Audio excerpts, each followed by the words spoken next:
There's a quiet kind of pain that deep thinkers carry. It doesn't scream. It doesn't ask for attention. It just lingers silently like an invisible weight pressing on the soul. It's the pain of noticing too much, of hearing what wasn't said, of feeling what others refuse to feel. You might be at a dinner table. The conversation is light, full of laughter and meaningless chatter. Someone talks about the weather. Another shares the latest gossip. Everyone nods, smiles, plays along. But then you speak, and suddenly, the room changes. You say something real, something honest, something that doesn't fit into the surface-level rhythm they've created, and it doesn't land. No one laughs. No one responds. They shift in their seats. Someone clears their throat.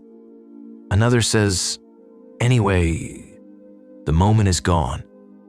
But you felt it, that small rejection, that unspoken discomfort. It happens more often than you care to admit. Carl Jung understood this perfectly. He believed that the deeper you go into your own mind, the more alienated you become from the world around you, not because you're broken, but because the world prefers illusion.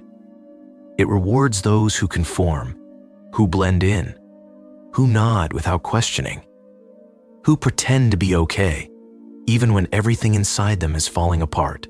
But deep thinkers, they're the ones who don't pretend. They can't because they see through things, through fake smiles, empty traditions, and hollow systems. Jung once said, "The more intelligent and self-aware a person is, the more they suffer from the general unconsciousness of society." That's not a compliment. It's a warning. Because in a society that doesn't value depth, being self-aware is not a superpower. It's a curse. And that curse starts early, from childhood. Most deep thinkers are misunderstood. They ask questions other kids don't. They wonder why grown-ups lie, why rules are arbitrary, why love sometimes feels conditional. And instead of answers, they're told, "Don't ask too much. Just do as you're told. Why can't you be like the other kids?" So they learn to stay quiet. But inside, the questions never stop. They just grow sharper, heavier. By the time they become adults, they've built entire worlds inside their minds, worlds filled with unspoken thoughts, unseen truths, and unexplored feelings. But the external world doesn't welcome that. At work, they're told to follow scripts. In relationships, they're told they're too intense. On social media, they're told to just be positive. And so they hide again, not because they want to, but because they've learned what happens when they don't. Carl Jung believed that society fears what it doesn't understand, and deep thinkers, they are deeply misunderstood. When you express a complex idea, people think you're showing off. When you sit in silence, they think you're judging them. When you talk about trauma, they think you're being dramatic.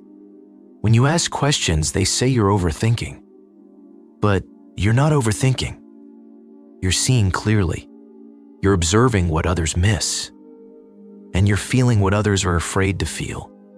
And that makes people uncomfortable, not because you're wrong, but because you're right. You speak truths that others spend their whole lives avoiding. You bring light to shadows they've kept buried. You remind them that something is missing, and that reminder is painful. That's why deep thinkers are often met with resistance, mockery, or distance, not because of who they are, but because of what they represent. A mirror to all that's been suppressed. Jung called this the encounter with the shadow. And most people don't want to meet their shadow, so they reject the person who reflects it. That person is often you. Have you ever tried to warn someone? To tell them a hard truth before it was too late? To help them see a pattern that was destroying them? And instead of gratitude, you got silence, or anger, or ghosted completely. You weren't being negative. You were being real. But real is dangerous. Real doesn't sell. Real doesn't entertain. Real makes people think, and thinking hurts. Jung said that most people don't think, they just rearrange their prejudices. They repeat what they've heard. They defend what they've been taught. They perform. But deep thinkers, they question. They deconstruct. They reconstruct. They stay up at night wrestling with contradictions. They don't seek approval. They seek understanding. And in doing so, they often lose the approval of those who live on the surface. That's the tragedy of awareness. The more you awaken, the more isolated you become. Not because you're broken, but because everyone else is asleep. And yet, you still try to connect. You try to dim your light to make others comfortable. You try to soften your words so you don't scare them. You try to fit in, but it never works. Because truth has a frequency. And once you vibrate at that level, you can't go back to pretending. So what do? Where do you go? How do you live in a world that fears the very thing you are? That's what we explore next. If you've ever felt like you were too much for the world, you weren't wrong. You weren't broken. You were simply bored into a system that was never designed to support depth. Carl Jung called it mass-mindedness, the idea that most people don't think independently. They don't explore the truth for themselves. They simply absorb what culture gives them, without questioning if it's real, if it's right, or if it's even theirs to believe. From the moment you enter this world, you're handed a script. You're told what's good, what's bad, what success means, what failure looks like. You're taught to compete, to obey, to smile even when you're sad, to be nice even when someone disrespects you. And if you follow that script, the world applauds. It calls you mature, successful, well-adjusted. But if you question it, if you ask, why are we doing this? If you say, this doesn't feel right to me, suddenly you're the problem. You're told you're too sensitive, too intense, too negative, too difficult. But here's what Jung knew. You're not too anything. You're just awake. And the world fears what's awake. Let's go deeper. Think about your earliest experiences with the education system. Were you rewarded for creativity? For emotional insight? For philosophical thinking? Or were you rewarded for memorizing the right answers? For sitting still? For being quiet, even when something inside you wanted to scream? School, for most deep thinkers, is the first place they feel the suffocating weight of conformity. You sit in rows. You're told what to think, when to speak, what's right and wrong based not on truth, but on authority. The world doesn't want you to think deeply. It wants you to follow, because followers are profitable. Followers are predictable. Followers don't disrupt the system. Carl Jung saw it clearly. A system that discourages inner exploration is a system built on fear. Fear of the unknown. Fear of truth. Fear of the human soul. And that fear becomes culture. It becomes the way we date, where surface-level attraction is rewarded over emotional resonance. It becomes the way we work, where status and productivity are prioritized over meaning and fulfillment. It becomes the way we live, rushing, chasing, scrolling, never stopping to ask, is this even what I want? Jung believed that the soul is not meant to move at the speed of modern life. It needs space, silence, stillness, shadow. But deep thinkers don't just seek that space, they create it. And when they do, the people around them feel uncomfortable. Why? Because they've been taught to fear silence, to run from introspection, to associate stillness with laziness. When a deep thinker walks into a room, they carry a certain presence, a stillness that's not empty but full, a gaze that doesn't just look but sees. And people feel that. They feel seen. And for those who spent their entire lives hiding from themselves, being seen is terrifying. So they push the deep thinker away, not out of malice, but out of self-protection. This is why many deep thinkers are labeled as loners or weird. Not because they are, but because they live at a frequency most people aren't tuned into. Carl Jung said, "Loneliness does not come from being alone, but from being unable to communicate the things that seem important to you." That line hurts, doesn't it? because you know it's true. How many times have you wanted to talk about something real, something about meaning, trauma, life, death, purpose, only to be met with silence or small talk? How many times have you seen through someone's mask and said nothing because you knew they couldn't handle it? How often have you had to dull yourself down just to be understood? That's not connection. That's survival. And surviving in a world that doesn't understand depth comes at a cost. You begin to doubt yourself. You start thinking, maybe I am the problem. Maybe I am too sensitive. Maybe I should just stop thinking so much. But don't. Please don't. Because the moment you abandon your depth is the moment you abandon your soul. And Jung would never want that for you. He believed that the world's greatest hope lies in individuals brave enough to remain conscious in an unconscious society. Brave enough to keep questioning even when it hurts. Brave enough to stay awake even when sleep looks so tempting. You are that hope. But let's be real, being a deep thinker doesn't make life easier. It makes it harder because you don't get to pretend. You don't get to lie to yourself. You don't get to ignore the ache in your chest when things don't align. You feel everything, the beauty, the tragedy, the chaos, the silence. And in a world that tells you to numb, to scroll, to move on, feeling is rebellion.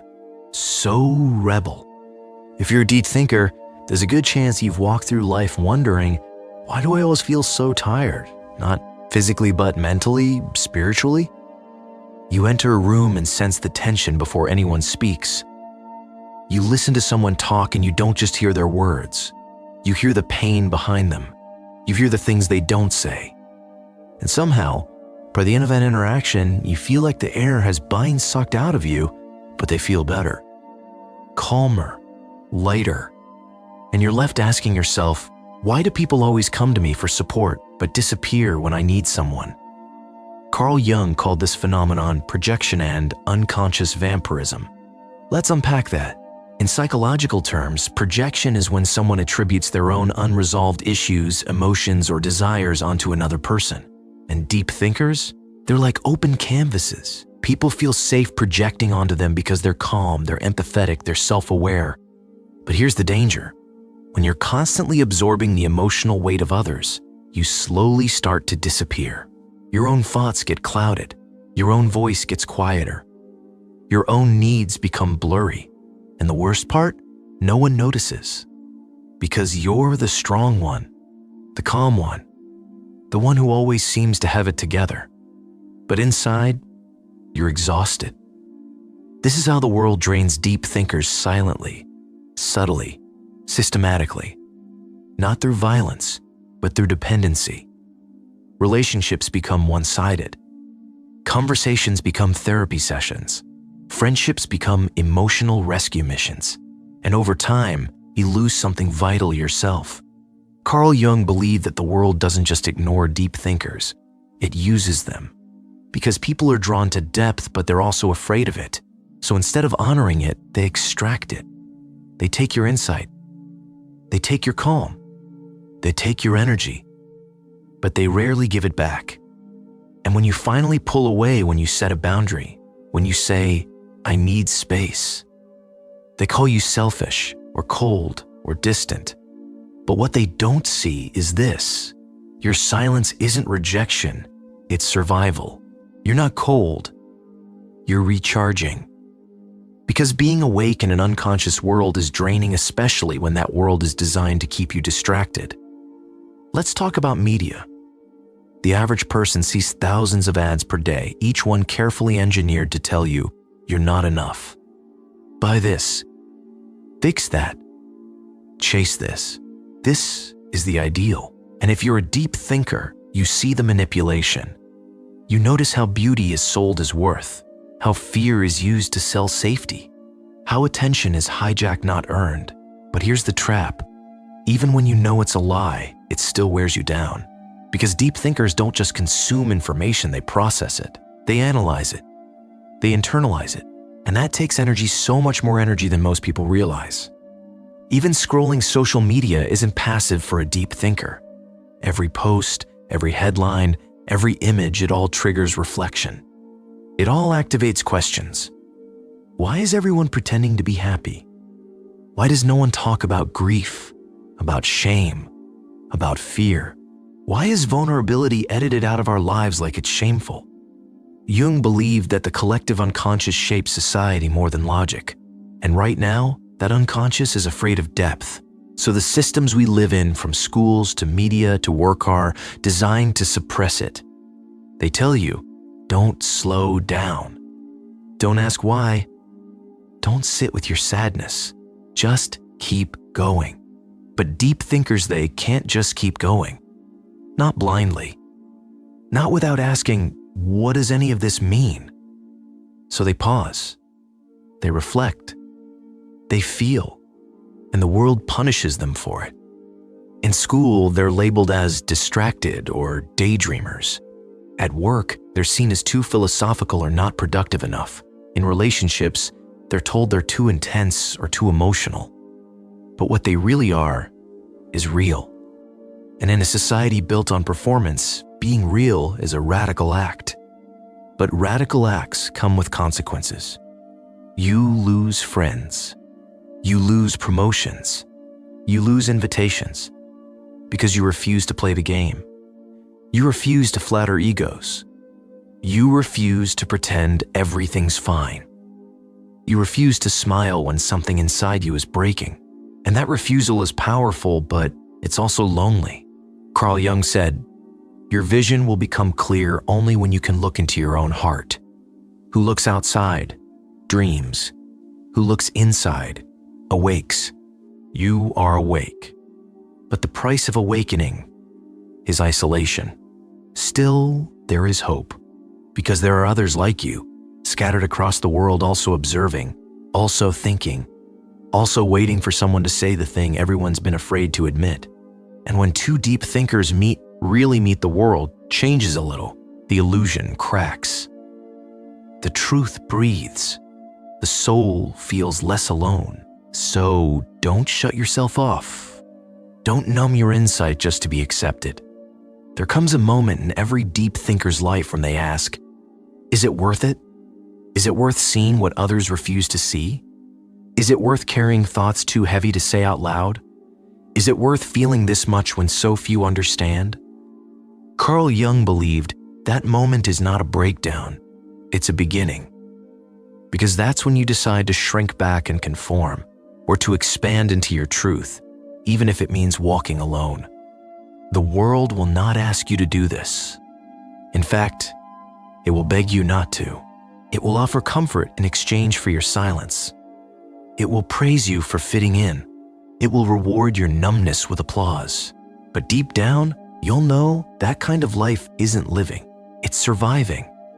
And surviving isn't enough for someone like you. You were born with a mind that refuses to be tamed, a heart that refuses to go numb, a soul that can't pretend. That is not a weakness, that is your calling. Jung said that we each carry within us a task, a psychological destiny. And the deeper the thinker, the more sacred the task. Not everyone is meant to go inward, to confront the shadow, to walk into the fire of the self and come out changed. But you are. And it's not a comfortable path. There's no map, no cheering crowds, no clear finish line. Some days you'll feel lost. Others, you'll feel cursed. But listen closely, that emptiness you sometimes feel, it's not failure. It's space. Space for something greater to emerge. Because when you stop being what the world expects, you start becoming who you truly are. And that's when your life begins. Here's what they don't tell you. Deep thinkers are not here to be understood by the many. They're here to awaken the few. Maybe you're not meant to be liked by everyone. Maybe you're meant to be a mirror to show people what they've forgotten, to speak what others are afraid to say. And yes, that comes with solitude. But solitude is not the same as loneliness. Loneliness is feeling unseen. Solitude is finally seeing yourself. And when you really do, you'll stop chasing the world's approval. You'll stop begging to be chosen. you'll stop bending your truth to be digestible. Because you'll realize you are never too much. You are simply too real for a world that thrives on pretending. Carl Jung believed that once we embrace our inner complexity, we become medicine not in some grand heroic way, but in quiet ways. The way we listen deeply, the way we hold space, the way we refuse to look away. You don't need to become a guru. You don't need to write a book. You don't need to fix the world. You just need to stay awake, to honor your depth, to stop apologizing for who you are. That in itself is revolutionary. And slowly, the right people will find you, the ones who crave depth, the ones who think in metaphors, who see symbols in dreams, who ask why before they ask how much. Those people are out there, and they're searching for someone like you, someone who makes them feel less alone in their thoughts, less alien in their truth, less broken in their beauty. But they'll only find you if you stop hiding. So let the world misunderstand you. Let them call you too serious, too emotional, too intense. Smile gently and go even deeper. Because the truth is, this world needs you. Not the filtered you, not the toned down you, not the agreeable, smile-on-demand version of you. It needs your rawness, your questions, your silence, your courage. Carl Jung believed that only when individuals transform themselves can society truly evolve. And who transforms society? Not the loudest, not the richest, not the trendiest, but the most conscious. The ones who dare to go within and come back with light. That's you. So stop asking for permission to be real. Stop waiting for the world to value you. Start valuing yourself so deeply that others have no choice but to rise or leave, and both outcomes are okay. Because deep thinking is not about being liked, it's about being true. To yourself, to your soul, to your reason for being here.